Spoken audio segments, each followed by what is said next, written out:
Chers apprenants, chers élèves, bonjour et bienvenue sur la plateforme École au Burkina. Et moi, c'est Zida Herman, professeur de sciences de la vie et de la terre. Et ce jour, nous allions continuer avec notre programme que nous avons débuté justement la dernière fois, le programme SVT, classe de 4e. Alors, nous sommes au chapitre numéro 3 parce que nous avons clos le chapitre numéro 2 la séance passée.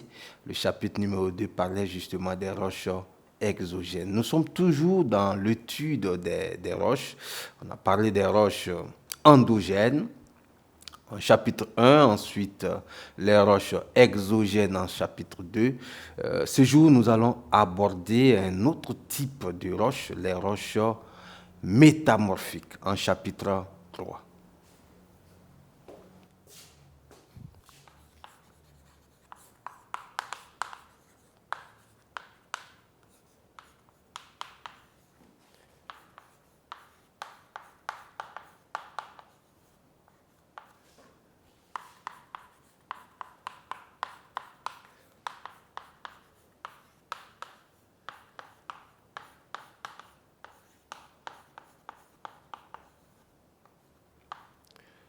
Les roches métamorphiques, métamorphosées, hein?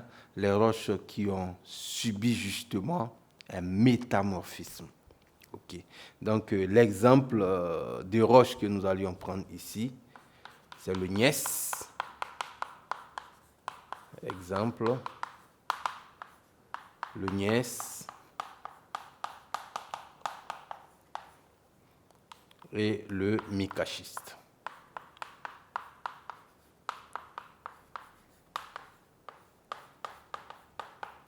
Le gneiss et le micaschiste.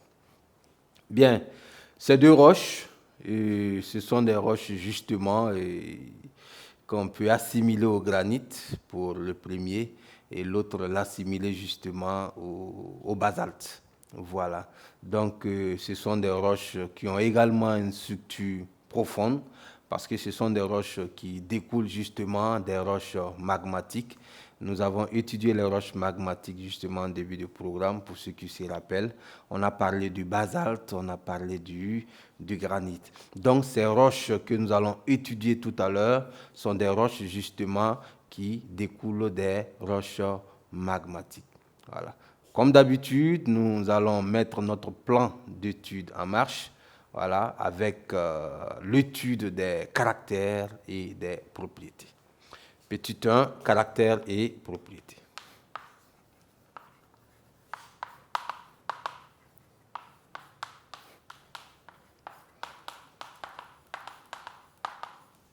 En petit a, caractère.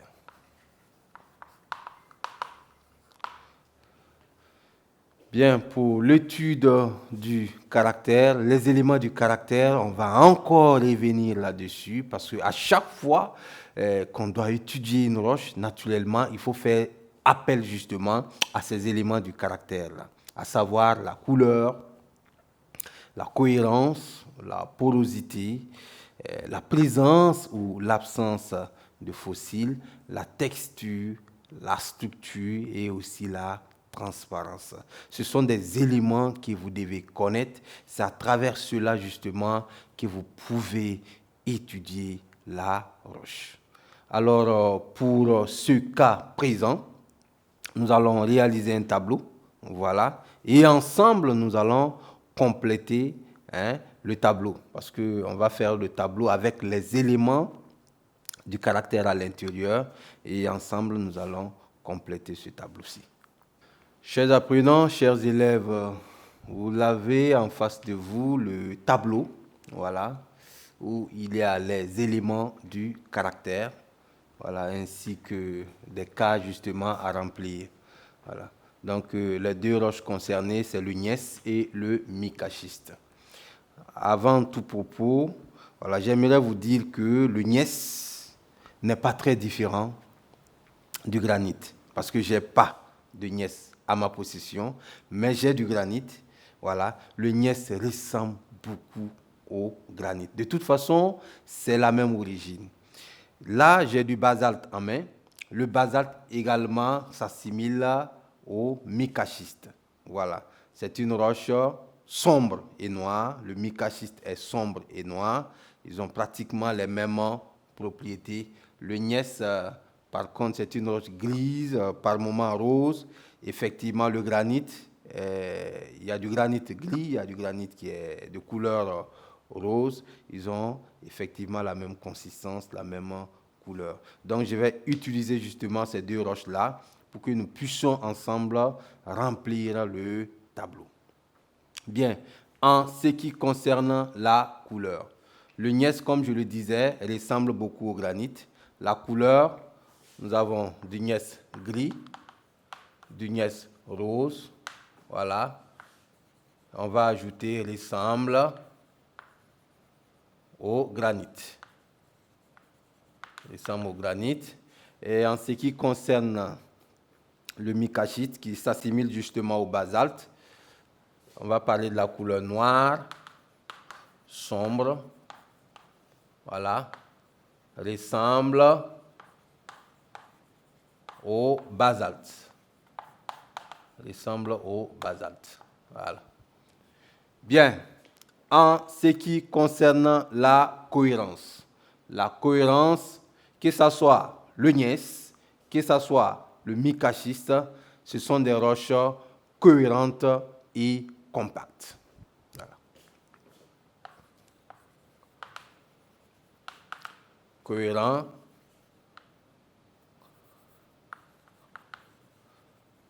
et compact. Là également, c'est pareil, cohérent et compact. Voilà. Bien, en ce qui concerne la porosité, regardez par vous-même, ce ne sont pas des roches poreuses.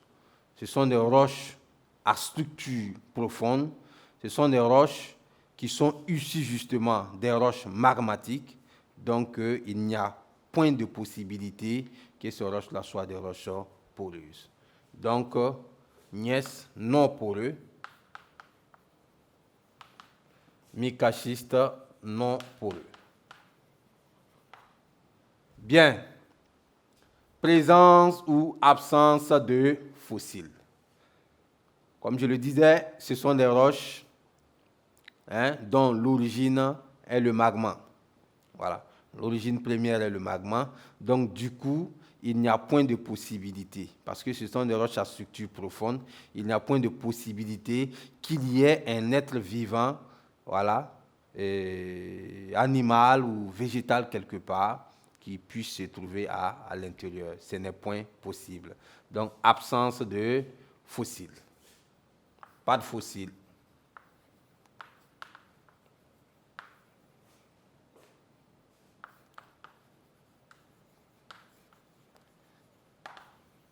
Pas de fossiles, pas de fossiles. Bien, en ce qui concerne la structure, voilà. La différence justement qui intervient, voilà, la différence qui existe entre le gneiss et le granit, c'est surtout au niveau de la structure. Parce que au niveau, quand vous prenez du gneiss, vous allez constater que c'est superposé. Voilà, c'est comme des rubans. On a une structure foliée. Quand on prend le micaschiste, là, on a une structure feuilletée. Voilà, c'est superposé. Les couches sont superposées sous forme de feuillets. Voilà, il existe des feuillets blancs, il existe des feuillets sombres, des feuillets noirs. Voilà.